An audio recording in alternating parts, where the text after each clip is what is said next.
Hey everyone, it's Professor Pemberton. In this video, we're going to talk about how to find surface area. So in this section, I'm going to apply the meaning of double integrals to the problem of computing the area of a surface.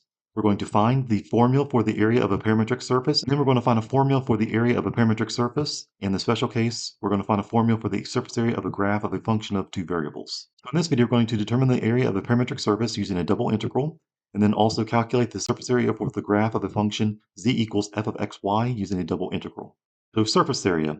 So the parametric surface S is defined as a vector function R, where it depends on two parameters, u and v, and then the I, j, and k components are actually parametric equations. X, y, and z will be functions of two variables u and v. And the functions x, y, and z will vary throughout the region D, where we're trying to find the surface area of the parametric surface. What we're going to do is find the area of the parametric surface S by dividing the parametric surface S into patches and then approximating the area of each patch by the area of a piece of a tangent plane. So suppose that you have a parametric surface S that's over top this region D, this general region. So suppose that you have a point P sub 0 that is a point on the surface, and its position vector is given by the vector function R defined at the point u naught, comma v naught. So P naught is a point that's in this region of the coordinates u sub 0, comma v sub 0, or u naught, comma v naught. If u is equal to u sub 0 is a constant, then the vector function r defined at u naught, comma v, it actually becomes a vector function where you have the parameter v, because u sub 0 is a constant. What this vertical line in the region D will actually define, it will give you a grid curve, c sub 1, that actually lies on the parametric surface S. And then the tangent vector to this grid curve c sub 1 at this point p sub 0 actually can be found by taking the partial derivative of this vector function r with respect to v. So the partial derivative of r with respect to v is denoted as r sub v.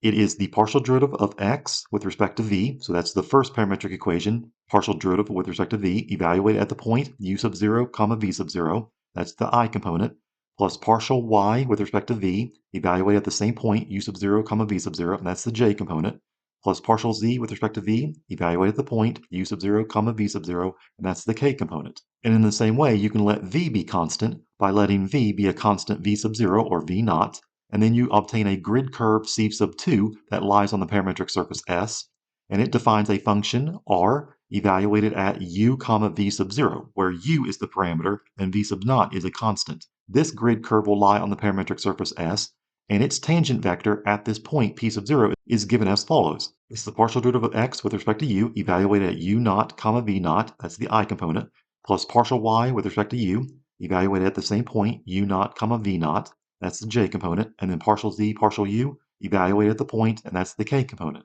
So visually, this is what we're actually finding.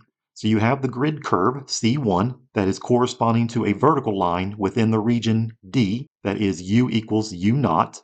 So you have the grid curve C1 will pass through P sub 0 that's on the parametric surface, and then you also have the grid curve C2, which is corresponding to a horizontal line where you let V be equal to V naught, a constant. And so C2 will also pass through this point P sub 0 that's on the parametric surface S. The R sub u is a vector that corresponds to the partial derivative of r with respect to u, evaluated at the point u sub 0, comma v sub 0, or u naught v naught, which was the point p sub 0 on the parametric surface. So r sub u will actually be tangent to the grid curve c sub 2 at the point p sub 0, and then the tangent vector r sub v will be tangent to the grid curve c sub 1 at the same point p sub 0. Case that the normal vector, which is the cross product between these two tangent vectors r sub u and r sub v, if the normal vector is not the zero vector, then the parametric surface S is called smooth, which means that the surface will have no corners. In this case, the tangent vector to the parametric surface S at the point P sub 0, it will exist as long as the parametric surface is smooth, and it can be found by using the normal vector. To find the surface area of a general parametric surface S, we're going to divide the region D that's in the xy plane into sub-rectangles R sub ij, and then choose sample points u sub I star, comma v sub j star, which will be the lower left corner of the rectangles Rij. Part Sij that actually will be on the parametric surface will correspond to the rectangle, the subrectangle in the xy plane, Rij, and the S sub ij is what's called a patch, and it will have the point P sub ij, which will be corresponding to a position vector R evaluated at this sample point u sub I star, comma v sub j star. as one of its corners. And so we're going to have a tangent vector for each one of these sample points that's going to correspond to a point within each subrectangle. And so we'll have r sub u is evaluated at each of these sample points, u sub I star, v sub j star, and you'll have a corresponding tangent vector r sub u star. And in the same way, you can do the same thing for r sub j star. It's a partial derivative with respect to v, and you evaluate at the sample point u sub I star and v sub j star. Each of these are going to be tangent vectors at the point p sub ij using the partial derivatives of x, y, and z with respect to u and then also with respect to v to form r sub u star and r sub j star. So suppose that we take a subrectangle r sub ij. We're going to choose the sample point to be the lower left corner, and that will be u sub I star, v sub j star. And then we're going to calculate what is the corresponding patch on the parametric surface. What's the surface area of that patch? It's going to correspond to S of ij, which will be a patch on the parametric surface S, where P sub ij is the sample point corresponding on the patch for the lower left corner for the subrectangle, U sub I star and V sub j star. Each of these patches, S sub ij, will be approximated using a parallelogram, delta U times the tangent vector R sub U star, and then also delta V times the tangent vector R sub V star. Each of these patches will be approximated using a parallelogram. Well, the parallelogram can be formed using a tangent plane to the parametric surface S at the point P sub ij, and it will have an area that's the magnitude of this vector, delta U times the tangent vector R sub U star cross delta V times the tangent vector R sub V star. And since delta U and delta V are just scalars, they're just the change in the U and the change in the V, the width and the length of each of those subrectangles R sub ij, then this formula will simplify to be the magnitude of R sub U star, that tangent vector with respect to U, cross R sub V star, that tangent vector with the partial derivative with respect to V, times the scalar delta U times delta V. So for the patch S sub ij on the parametric surface, this is what's happening. We'll have a point P sub ij, which will be corresponding to the lower left corner from the subrectangle R sub ij. We have these two tangent vectors, and then if you multiply each of those tangent vectors by a scalar, then you can approximate the surface area of this patch using a parallelogram. Now, this means that you can approximate the surface of the parametric surface S using a double Riemann sum, where I will go from 1 to m, j will go from 1 to n, and you're adding up the areas of these parallelograms. They're formed between the cross product between the tangent vector r sub u star and tangent vector r sub v star, the magnitude of that cross product times the change in the u times the change in v, which are corresponding to the length and the width of the subrectangles r sub ij. Well, if you increase the number of subrectangles, then you also will increase the number of patches that will be on the parametric surface S, and you can approximate using an increased number of parallelograms. Double integral over the general region D, where the integrand is the magnitude of r sub u cross r sub v, the tangent vectors, and then the integration will be with respect to u and then v. So to summarize, this is the definition of surface area of a parametric surface S. If you have a smooth parametric surface S, so the normal vector is not a zero vector, at any point that's on the parametric surface S, where the parametric surface S is defined as a vector-valued function R that depends on two parameters u and v, where the I, j, and k components are defined as the parametric equations x, y, and z, which depend on the parameters u and v, where u and v are coming from the general region D, where S is just covered exactly once, where u and v ranges throughout the parameter domain D. Then the surface area of the parametric surface S is given as A of S is equal to the double integral over the general region D, where the integrand is the magnitude of the cross product between the tangent vectors r sub u and r sub v, and then you have integration with respect to area, dA. And remember that r sub u is a tangent vector with respect to u, so you take the partial derivative of the I, j, and k components, which are parametric equations with respect to u for each one, and then the same thing for the tangent vector r sub v. It's the partial derivatives with respect to v for each of the parametric equations x, y, and z. So in the first example, we're going to use a parametric representation where x is equal to a sine phi times cosine theta, y is equal to a sine phi sine theta, and then z is equal to a times cosine phi, which will determine the surface area of a sphere with radius a.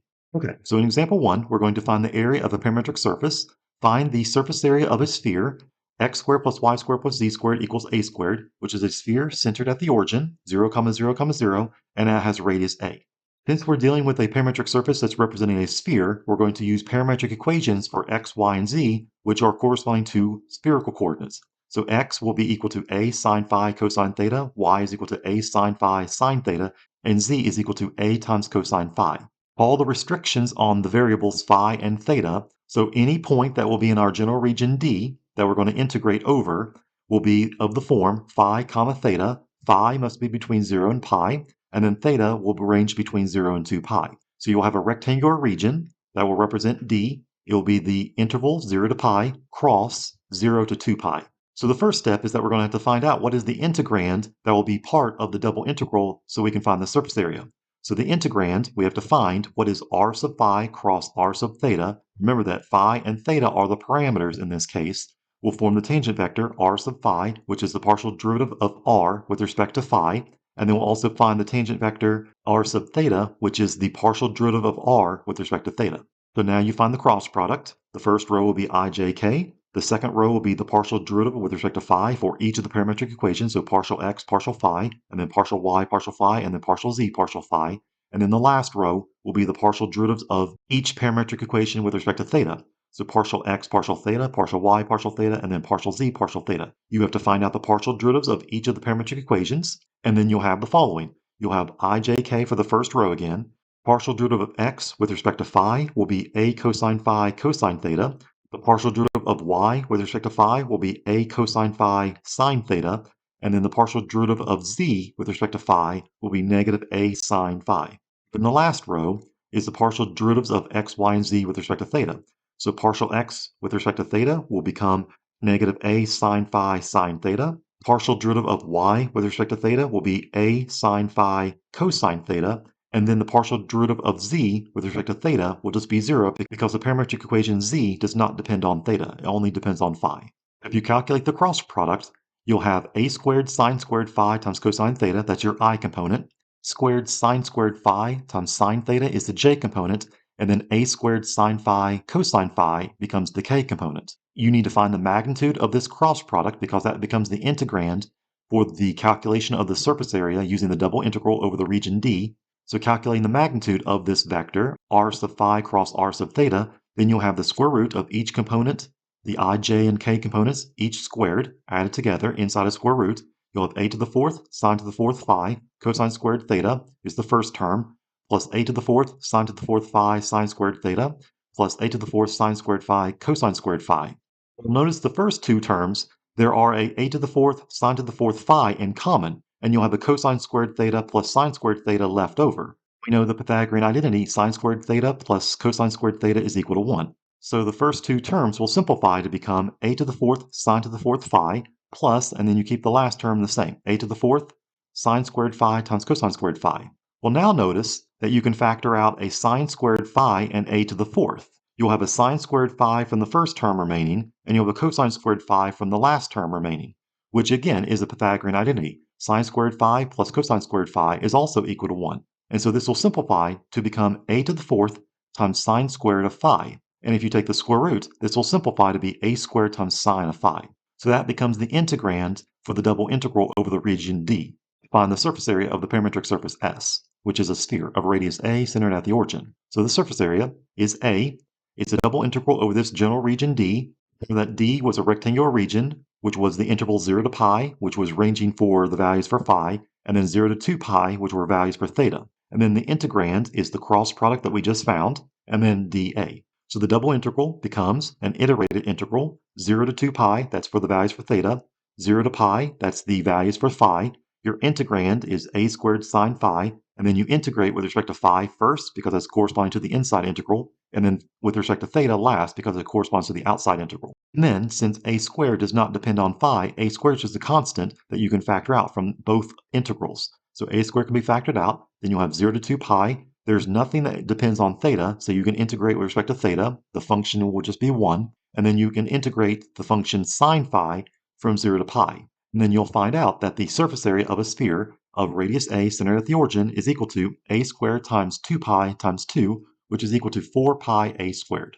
Now that we know how to find the surface area of a parametric surface S, we're going to use the idea to find the surface area of a graph of a function of two variables. So suppose that you have a special case for a parametric surface S, which is given as the function z is equal to f of xy, so parameters are x and y, where x and y is a point in the general region D, and then the function f has continuous partial derivatives over the region D. We're going to use the variables x and y as parameters, as we did when we generated the formula for surface area, which we're using parameters u and v. So the parametric equations will become x will just be equal to x, so that will be the first parametric equation. The second parametric equation will be y equals y, and then the last parametric equation will just be z equals the function itself, f of x, y. You calculate the tangent vectors, r sub x, that is the partial derivative of the parametric equations with respect to x, then you'll have 1i, then you'll have 0j, and then you'll also have partial f partial x, the partial derivative of this function f with respect to x, and that's your k component. Then you'll have the tangent vector r sub y, that's the partial derivative of each parametric equation with respect to y. You'll have 0i, 1j, and then partial f partial y, and that's your k component. If you calculate the cross product between these two tangent vectors, r sub x and r sub y, then you'll have the following. It's the determinant of a 3x3 matrix where your first row is ijk, your second row is r sub x, so 1i, so 1, 0j, so 0, and then partial f partial x is the k component, and then r sub y is your last row, so you have 0i, so 0, 1j, and then partial f partial y is the last component, that's the k component. When you calculate the determinant of this 3x3 matrix, you'll find out that you'll have the vector negative partial f partial x, that's your I component, negative partial f partial y is your j component, and then the k component is just 1. To find the surface area of a parametric surface S, where the parametric surface is defined as a function of two variables, f of x, y, it will be a double integral over the general region D. It'll be square root, because that corresponds to the magnitude of the cross product, 1 plus partial f partial x squared, and then plus partial f partial y squared, and then it's with respect to A. Let's see how we can use this formula to find the surface area of a parametric surface, where the parametric surface is defined as a function of two variables. So example 2, surface area of a graph. Find the surface area of a part of an elliptical paraboloid, z equals x squared plus y squared, that lies under the plane z equals 9. So as we just seen, we're going to choose parametric equations where x is equal to x, y is equal to y, and then z will be the function itself. It'll be the function f of xy, which will be x squared plus y squared, which corresponds to the elliptical paraboloid. The next thing is that we need to find out what is the general region D that we're integrating over. So we need to find out where does the elliptical paraboloid and the plane z equals 9 intersect. So set these two surfaces equal to one another. You'll get x squared plus y squared is equal to 9. That will generate a curve of intersection, which is a circle centered at the origin in the xy plane of radius 3. And so the general region D will be the points x, y that satisfies the inequality where it must be within a circle of radius 3 centered at the origin. So x squared plus y squared must be less than or equal to 9. Well, since you're talking about a region that is a circular region, a circle of radius 3 centered at the origin, it makes more sense to change to polar coordinates. So the variables will now be r and theta. Since the region is x squared plus y squared is less than or equal to 9, that means r is between 0 and 3 inclusive, and then theta is going to range between 0 and 2 pi. When we calculate the surface area, it's a double integral over this general region D. The integrand is square root 1 plus partial f partial x squared plus partial f partial y squared, and we integrate with respect to A. If you take the partial derivative of f with respect to x, you'll get 2x. If you take the partial derivative of f with respect to y, you'll get 2y. So the integrand will become square root 1 plus 2x all squared plus 2y all squared. So if you simplify this double integral, you'll have the double integral over d of the square root of 1 plus 4x squared plus 4y squared, and then you integrate with respect to a. Notice that you can factor out a 4 from the last two terms that's inside the square root. And so you have a double integral over d of the square root of 1 plus 4 times the quantity x squared plus y squared, and you integrate with respect to a. And so now notice that you have an expression x squared plus y squared that indicates that we should integrate with respect to polar coordinates. And so the double integral over the region D will correspond to a double integral where you're integrating over r and theta. Your outside integral will be in terms of theta. Well, theta ranges between 0 and 2 pi. The inside integral will correspond to the values for r. R ranges between the values 0 and 3. And now your integrand will become the square root of 1 plus 4 times the quantity x squared plus y squared will become 1 plus 4 times r squared. Remember that when you convert from rectangular coordinates to polar coordinates, you pick up the extra factor of r, the Jacobian, and then you integrate with respect to r and then theta. So again, in the same reason, the integrand does not depend on theta at all. And so you can integrate from 0 to 2 pi of the function 1 d theta, and then multiply your answer by the integral from 0 to 3 of the integrand square root 1 plus 4r squared times r with respect to r. After using u substitution, where u is equal to 1 plus 4r squared, and du is 8r dr, then, and so the surface area of an elliptical paraboloid z equals x squared plus y squared that lies under the plane z equals 9 is equal to 2 pi times the antiderivative of the square root of 1 plus 4r squared times r outside the square root will become 1/8 times 2/3 times 1 plus 4r squared in parentheses to the 3/2 power. And then you evaluate from r equals 0 to r equals 3. Pi divided by 6 times the quantity, 37 times square root 37 minus 1. We're going to finish up this section by talking about a common type of surface, which is called a surface of revolution, S, which you may have encountered in a previous calculus course. It can be found by rotating a curve, y equals f of x, where x is between a and b, a closed interval a to b, around the x-axis. Remember that the derivative must be continuous, and that the function will be greater than or equal to 0. So the y values will only be positive or 0. It can be shown using the same method as we used before to find the surface area where you have a function that defines the surface in terms of a function of two variables. You take x to be x, you let the parametric equation y be equal to f of x times cosine of theta, and you let z equal the function f of x times sine theta. So these will be the parametric equations where your parameters are x and theta. If you calculate the tangent vector, r sub x, the partial derivative of each parametric equation with respect to x, then you'll have 1i plus the derivative of f of x times cosine theta with respect to x will become f prime of x times cosine theta, that's your j component. And then the partial derivative of z with respect to x becomes f prime of x times sine of theta, that's your k component. And then the tangent vector r sub theta is the partial derivative of each of these parametric equations with respect to theta. You'll have negative f of x times sine theta is your j component. And then also f of x times cosine theta is your k component. If you find the cross product between these two tangent vectors, you'll have r sub x cross r sub theta will become this vector, f prime of x times f of x times cosine squared theta, plus f prime of x times f of x times sine squared theta, that's your I component, plus f of x times cosine theta is your j component, and then the k component is negative f of x times sine theta. That's the determinant of a 3x3 matrix found by taking the cross product between r sub x and r sub theta, which can be simplified to become f prime of x times f of x, because cosine squared theta and sine squared theta will be left over after you factor out f prime of x and f of x from the I component, which is Pythagorean identity. Cosine squared theta plus sine squared theta will just be 1. So you'll have f prime of x times f of x, your I component.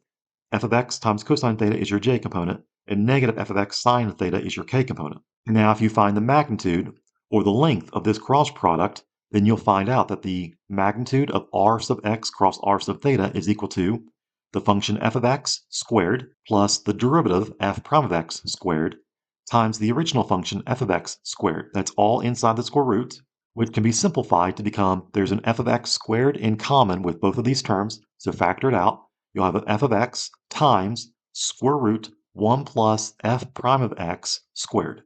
So if you substitute this information into the surface area formula, you'll have the double integral over the region D for the magnitude of the cross product between the tangent vectors with respect to A will become the integral from 0 to 2 pi, where the integrand is 1, and you integrate with respect to theta. And then you have an integral from A to B that corresponds to the x values. You'll have the function f of x times 1 plus f prime of x squared. That's inside the square root. And then you integrate with respect to x.